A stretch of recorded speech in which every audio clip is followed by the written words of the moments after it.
السلام علیکم ناظرین، آج سب سے پہلے میں آپ سے یہ بات کرنا چاہتا ہوں۔ مجھے سب سے زیادہ اس بات کا دکھ ہے کہ جو پاکستان کے اندر جو ذہین ترین لوگ ہیں، جو میں سمجھتا ہوں انٹیلیجنٹ لوگ ہیں، وہ پاکستان چھوڑ کے جا رہے ہیں۔ اب عمران ریاض خان کو دیکھ لیں کہ اس کو اپنی جان بچانے کی خاطر ملک کو چھوڑنا پڑا، ہجرت کرنی پڑی، اور وہ کتنی مشکل کاٹ کے یو کے اندر پہنچا ہے۔ اللہ تعالیٰ اس کے ساتھ خیر و عافیت والا معاملہ کرے، اللہ تعالیٰ اس کی مشکلوں کو آسان فرمائے، اور اللہ تعالیٰ ہم سب پاکستانیوں کے جتنے بھی مسلمان ہیں سب کی مشکلوں کو آسان فرمائے اور ہمارے لیے عافیت والا معاملہ کرے، ہمارے لیے ہدایتوں والا معاملہ کرے۔ آمین آمین۔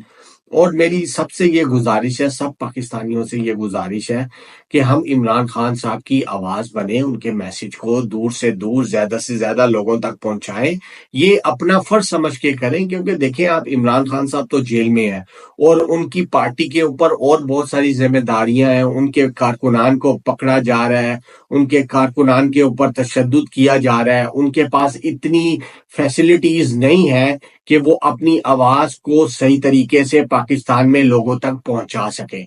تو اگر ہم اوورسیز میں ہیں تو ہمیں چاہیے کہ ہم عمران خان صاحب کی آواز بنے، پی ٹی آئی کی آواز بنے، پاکستان تحریک انصاف کی آواز بنے، اور ان کی آواز کو آگے زیادہ سے زیادہ لوگوں تک پہنچائے تاکہ ان کو اویئرنیس ملے کہ پاکستان تحریک انصاف کیا کہہ رہی ہے، عمران خان صاحب کیا کہہ رہے ہیں اپنی عوام